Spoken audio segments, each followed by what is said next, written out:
Continuamos con la parte sexta de este tema segundo, que es la lógica del curso de filosofía.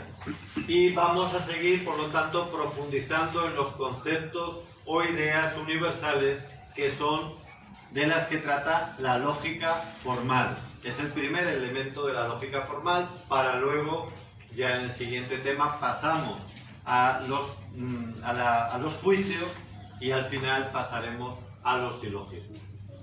Por lo tanto, es la última de las que dedicamos a los conceptos universales y vamos a verlos desde estas tres perspectivas. La oposición de ideas o conceptos, qué es una definición y cómo hay que hacerla para que sea lógica, para que esté bien construida, y qué es una división que también nos ayuda a entender y hacer conceptos correctamente. Partamos de que son opuestos los predicados que no pueden estar en el mismo sujeto bajo el mismo punto de vista. Es decir, yo no puedo ser blanco y negro a la vez. No podemos decir que una cosa es cuerpo y espíritu a la vez. Es decir, no se puede en el mismo sujeto al mismo tiempo bajo el mismo punto de vista. Puedo decir que tengo cuerpo y alma, pero no se puede decir esto es a la vez, es cuerpo y es alma a la vez. La oposición de ideas, por lo tanto, es algo que ayuda a la elaboración del concepto, a esclarecerlo, y tiene sus propias leyes. Aclaro una cosa, por cierto, las leyes de la lógica son invariables y por eso se llaman leyes, no son reglas. Las reglas tienen toda regla tiene su excepción. Pero aquí no estamos hablando de reglas normalmente, hay veces que sí, porque son, como vamos a ver luego, por ejemplo, aquí tengo unas reglas de la definición, aquí sí hay partes de la lógica que es mejorable. Pero cuando hablamos de leyes nos estamos refiriendo a principios lógicos que son invariables, no dependen de ningún convencionalismo.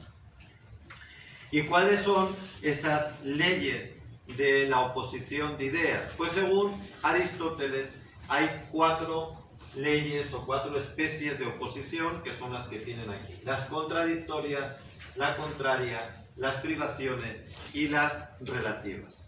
Las contradictorias son ideas opuestas, como el ser y ¿cuál sería el opuesto?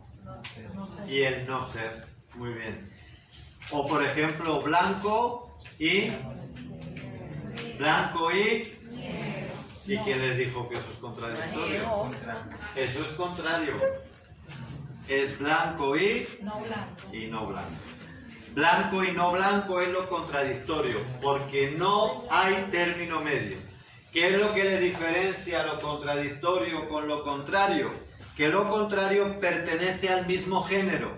Y recuerden lo que decíamos del género en el anterior tema. Por eso es muy importante que vayamos aprendiendo estos conceptos. Todo esto, como el árbol de Porfirio, va saliendo una cosa de la otra, una rama de otra. Por lo tanto, lo que hacen las ideas contrarias es que pertenecen al mismo género, pero distan hasta el máximo. Por ejemplo, ahora sí, blanco y distan hasta el máximo. Bello y, por ejemplo, ¿no? Y pueden tener, ahora sí, una gradación, pueden tener un punto medio. Por ejemplo, entre la avaricia y la prodigalidad, pues está la liberalidad moderada, que se llama. ¿Cuáles las ideas o la oposición de ideas privativas? Pues las privaciones se oponen como una perfección y su ausencia. Por ejemplo, la ceguera es la privación de la vista. Es decir, ¿cuál es la perfección? La vista. ¿Cuál es su privación? La ceguera. Y las ideas opuestas relativas son aquellas ideas que no pueden existir la una sin la otra. Por ejemplo, padre e hijo. ¿Hay un padre sin hijos? Aunque estén en el cielo, pero no hay padre sin hijos, si no, no se llamaría padre. Hombre y, o esposo, vamos a decir, esposo y esposa. esposa. ¿Hay esposo sin esposa? No. Ya sabemos que hoy pues hay todo un relativismo, pero precisamente el relativismo que hay hoy de los mal llamados matrimonios, porque no son matrimonio, la importancia de recuperar el sentido de las palabras, ¿no? Me refiero a los matrimonios de personas del mismo sexo. Está muy mal llamado porque eso no es matrimonio. Será un tipo de unión, pero no es matrimonio. Les decía la importancia de recuperar las palabras, porque precisamente la palabra matrimonio viene de matriz. Solo donde se puede engendrar vida en una matriz, y para eso es necesario la participación del varón, hay matrimonio. Etimológicamente es muy precisa la palabra, no puede ser lo más, porque va a lo más físico, a la matriz y a la participación del varón para hacer fecundo la semilla de esa matriz. Bien, vamos a la definición. ¿Qué es definir? Es determinar la comprensión. Recuerden que antes hablábamos de la comprensión de los conceptos. Bueno, pues determinar esa comprensión, y en esto tiene que ver también lo que llamamos la extensión, pues es lo que se llamamos definición. Y por lo tanto, definir es difícil, es algo complejo.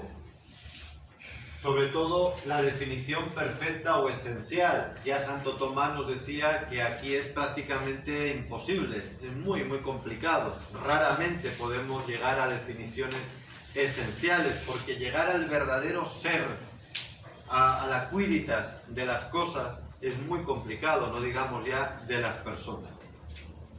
Por eso más frecuentes son la definición nominal y la imperfecta o descriptiva. La definición nominal, ya lo dice la palabra, es acercarnos al ser de una cosa, determinar la comprensión de una cosa a través o bien de su etimología, porque el origen de la palabra nos dice mucho, ya que ha sido la humanidad en la que en esa lógica natural que tenemos todos, pues unos pueblos hace mucho tiempo, hace muchos siglos, le dieron nombre a casi todo, y eso es la etimología, pero obedece una lógica natural, y por lo tanto a partir de ahí podemos acercarnos a el ser o a la comprensión de ese concepto o idea.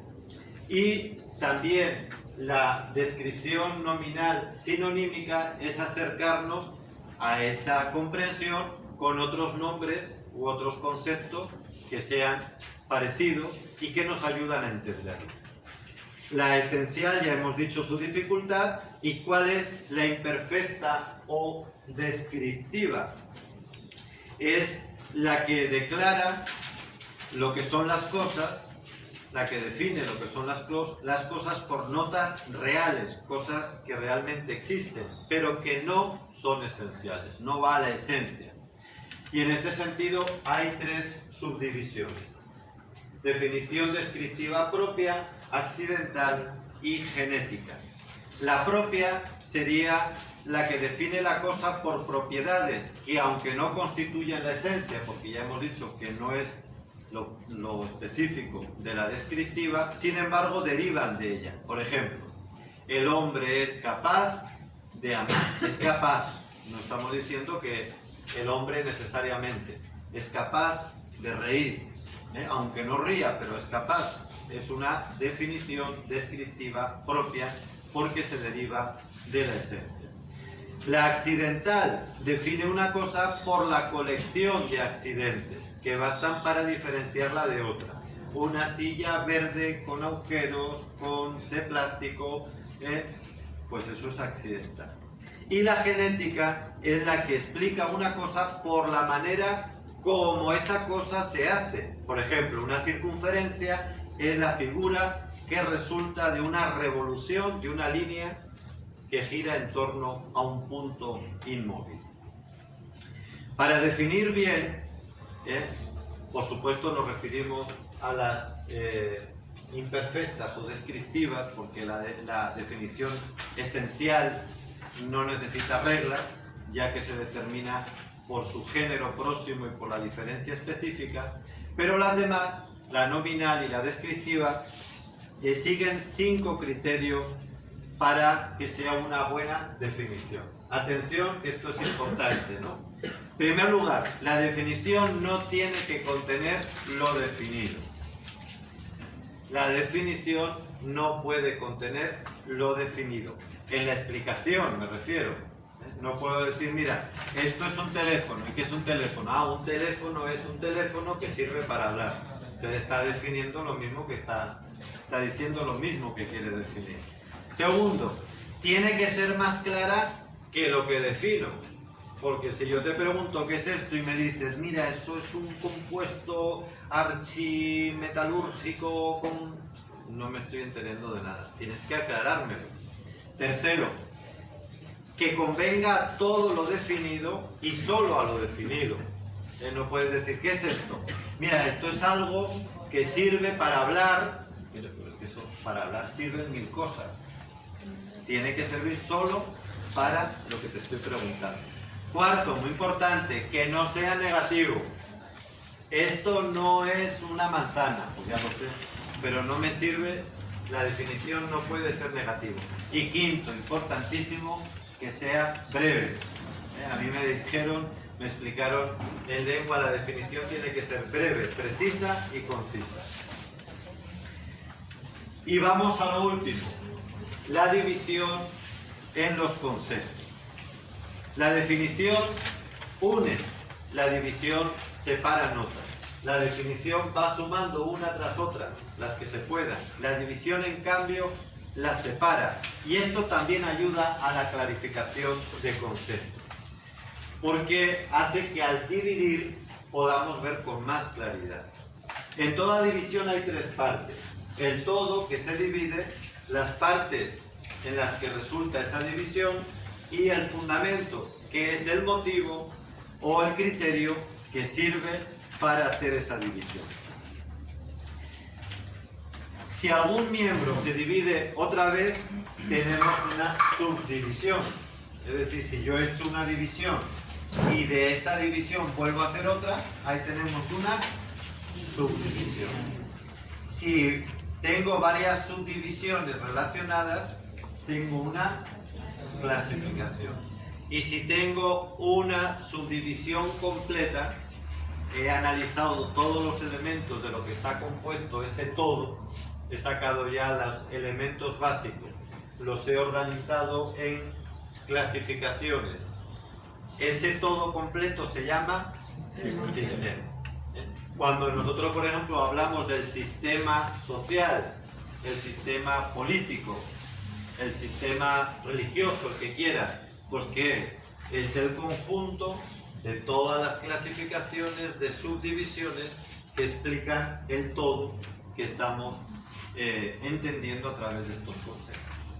Muy bien, pues hasta aquí esta sexta parte. Con esto acabamos la lógica del concepto y pasamos a continuación a la lógica del juicio.